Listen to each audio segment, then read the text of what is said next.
One woman's fight to stop mankind's cruelty becomes a mission to save a species from destruction. Amidst the search for answers grows a battle for justice. Brian Brown and Sigourney Weaver star in the true adventures of Dian Fossey. The first showing on network television, Gorillas in the Mist, tomorrow, 9:30 on 1. Why is it you never see moths in the daytime? Life's great mysteries solved with one Jasper Carrott in 20 minutes. Now on BBC One, the news with Michael Buerk. The time, 8:45. The UN Secretary-General has warned the Serbs that pressure's growing for military intervention in Bosnia. He's going to Sarajevo, saying the next few days could be decisive. And the parents of the murdered teenager have appealed for help to find her killer.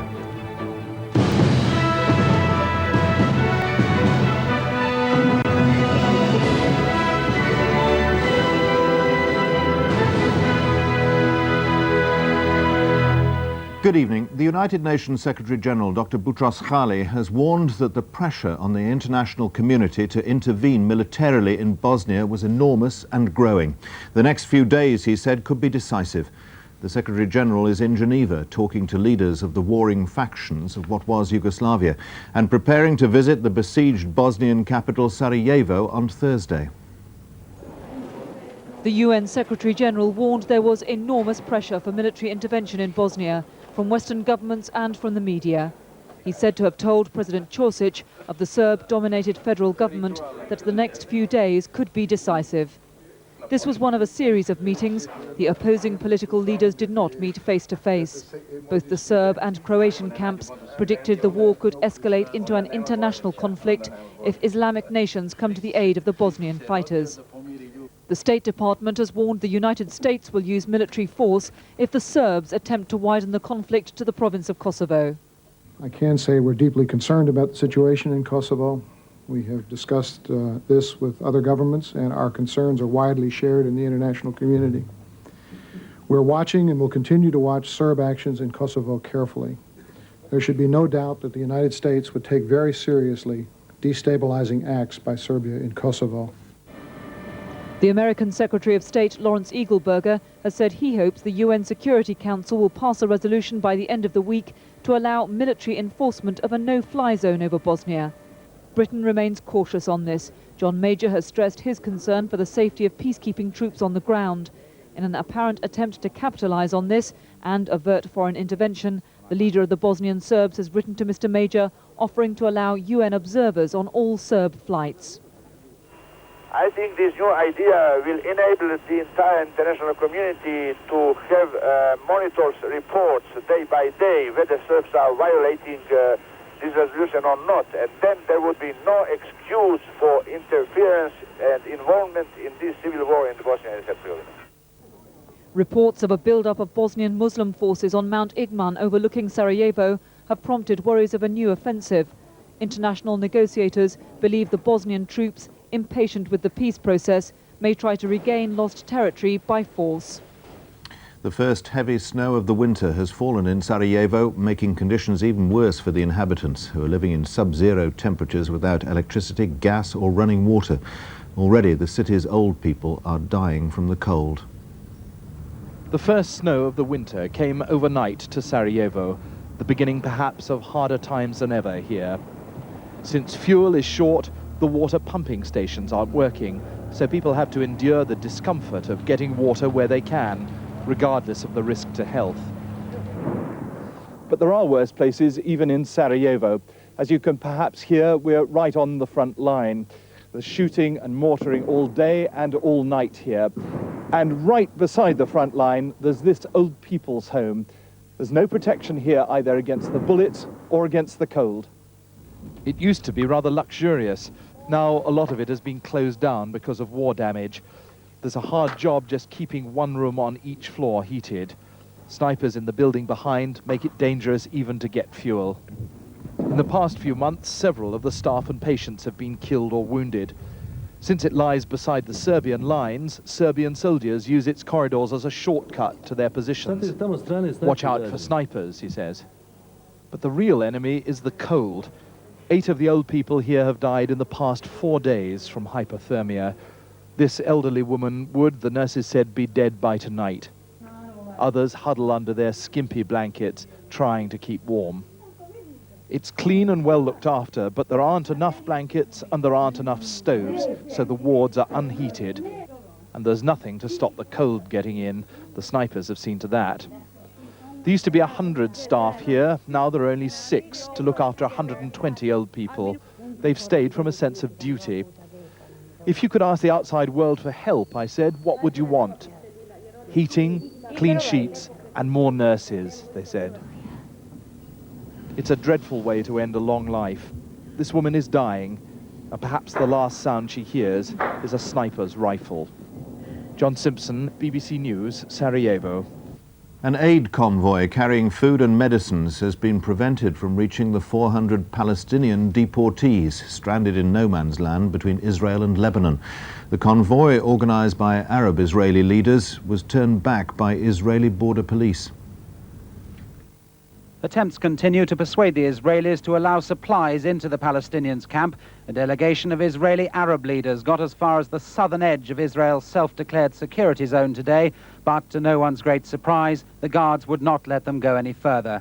The Arabs reinforced their point with some public prayers, but no one is getting any closer to changing the situation on the ground. In the camp, the expelled Palestinians are holding a one-day fast to conserve food. Some supplies are being smuggled to them by supporters in Lebanon, but conditions are still bad. There are persistent reports in Israel that at least 6 of the deportees were rounded up by mistake. It's likely that special tribunals will begin hearing appeals soon, and some men may then be allowed home. But most will not, and the Lebanese have matched Israel's tough stance by saying that the UN envoy James Jonah will not be allowed to pass through their territory as planned and visit the camp tomorrow. Mr. Jonah, who's been meeting Palestinians in East Jerusalem, manages to stay remarkably cheerful, at least in public. Yesterday, he heard Israel refuse to take the deportees back, and today he was pressed from the other side. Israel is responsible. It cannot force a status quo on the Lebanese or on any other country. It cannot continue to impose deportation on other countries. The Israelis have chosen this moment to ask moderate Palestinians in for talks about the future of the peace process. But the mood on the streets is not conducive to such discussions. The deportations are the issue of the moment, and all other questions have been pushed aside. Justin Webb, BBC News, Jerusalem.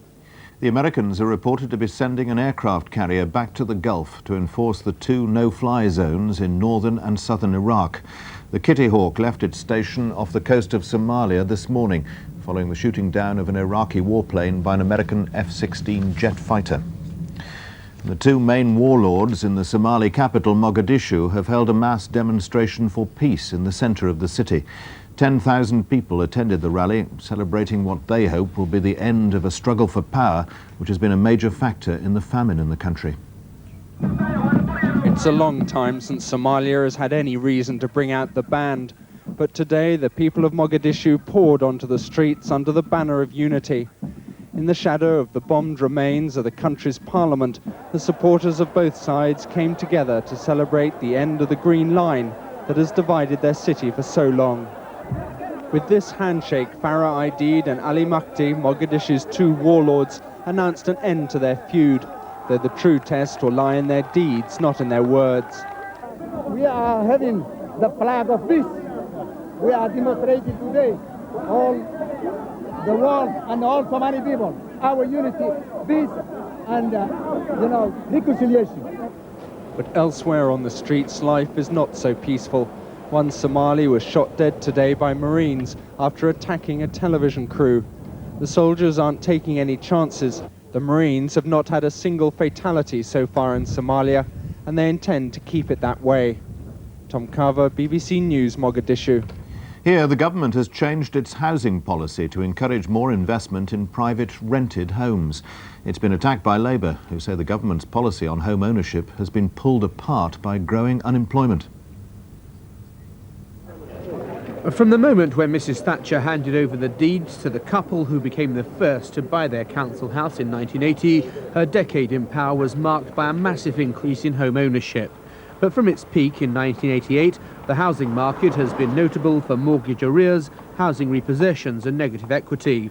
This has brought a highly significant change in government policy under John Major. Now the emphasis is on boosting the private rented sector. Ministers have been looking at giving incentives through tax breaks, cash grants or loans at preferential rates. 80% of people still want to be homeowners. So that ambition, I think, is still there, and obviously we must have policies that cater for that. But there is a significant minority who don't want to or can't afford to buy, and a responsible government interested in good housing policies must make sure that there is a choice available to them of good quality accommodation, and that's what we propose to do. But while the construction industry will welcome anything that looks like help, the government's difficult task is to persuade the financial institutions there's more money to be made in renting out property than in other investments. And it seems that detailed agreement on these proposals is still some way off. John Sopel reporting. More than 40 fishing boats have sailed into Lossiemouth Harbour in northern Scotland in a protest against the government's planned restrictions on catches. The Sea Conservation Bill will impose limits on the number of days a vessel can spend at sea. The first of the boats moved into Lossiemouth Harbour this morning, the start of a two-day protest which brought the local fleet back to its home port for the first time in over 20 years. More than 30 vessels, which normally operate out of Aberdeen and Peterhead, are now berthed in the harbour, many displaying the anger felt by crews towards the government and the fisheries ministers who back a new bill limiting the number of days British boats can put to sea next year. Sea Conservation Bill is going to tie our boats to the wall for probably half the year, while the member states of the Common Fisheries Policy are going to be allowed to fish free and daily. That can't be right. Feelings against foreign boats are running high and have already led to the brief blockade of one Highland port used by the French. Scottish skippers who've been given larger EC fish quotas next year say the tie-up scheme may save stocks from British fishermen, but not from foreign competitors who face no restrictions on their time at sea. The Lossiemouth protesters say the only way to conserve stocks is for a properly funded decommissioning scheme to take boats out of the industry. Stores throughout the country have reported the best start to the winter sales for years. Town centres were choked with traffic and there were motorway jams on the approaches to out-of-town shopping centres. By mid-morning, the crush was well underway. Shoppers in Oxford Street, while still looking for value in a recession, were clearly willing to spend on bargains. Items for the home and clothing selling strongly. It's certainly busier so far, up to this period of time, than any other day we've ever had. So we're looking for records today. So, is confidence returning to the high street? Very slightly, but I think it's a long way to go yet. It's going to be one of those years. They're going to spend and stop indoors for the next month or so. And this has been repeated across the country throughout the day. The AA has reported that town centres have been choked with traffic and car parks have been overflowing from Glasgow to Southampton. In Manchester, where pre-Christmas sales were slow, stores expect today's takings to be up 30% on last year. Now with news of today's sport, David Davis. Norwich City will enter 1993 at the top of the Premier League, but they could only draw 0-0 at Leeds today and they missed a penalty. Manchester United's Eric Cantona, a recent purchase from Leeds, was amongst his new club's scorers in the biggest win of the day against Coventry. Chris Kiwomya got the Ipswich winner after Blackburn had taken the lead at Portman Road. Andy Sinton scored a hat-trick for Queen's Park Rangers as they beat Everton in a remarkable match at Loftus Road. Neville Southall, Everton's goalkeeper, was sent off for deliberate handball. Later his teammate, Paul Rideout, was dismissed for violent conduct. And those results mean Norwich maintain a 3-point lead, but Manchester United have now moved above Blackburn into second place. Ipswich are fourth. Aston Villa are playing Arsenal tonight. Latest score there, Villa lead 1-0. 2 goals from Oxford's Jim McGilton helped to inflict a rare defeat on Newcastle in Division 1, but their nearest rivals Tranmere also lost 3-1 at Barnsley. So Newcastle stay 12 points in front. West Ham drew, Millwall beat Leicester, Portsmouth won 4-2 at Derby. Well, England's cricketers have left for their 3-month tour of India and Sri Lanka. Their busy tour includes 7 one-day internationals and 4 tests. Their opening match is only 5 days away, but the first test against India doesn't start until the end of the month. Racing's champion national hunt trainer, Martin Pipe, has had an outstanding day at Chepstow. His horses won 5 of 7 races, and in the Coral Welsh National, his stable filled the first 4 places. Run for Free, the leader, but by not Martin Pipe's prolific stable already had 2 winners in the bag when his 4 entries set off in the Welsh National in company with some of the country's best steeplechasers. From early on, Pipe's 2 main hopes, Run for Free and Minahoma, set the pace, and they were still pushing on well into the second circuit when Run for Free almost ruined what was to be a remarkable sequence. Oh, he's nearly gone. But jockey Mark Perrott managed to cling on and extraordinarily had re-established Run for Free's advantage by the time they cleared the last. Free's only got to jump in. Run for Free. Strung out behind him, almost in single file, were his 3 Pipe stablemates, Riverside Boy, Minahoma and Bonanza Boy.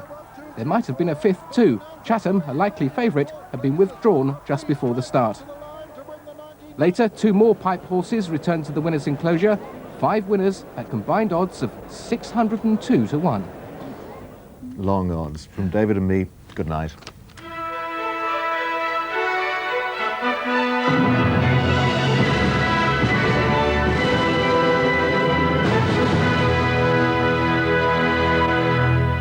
June, and on the eve of President Yeltsin's triumphant return to his country, he and President Bush went for a cruise on the presidential launch.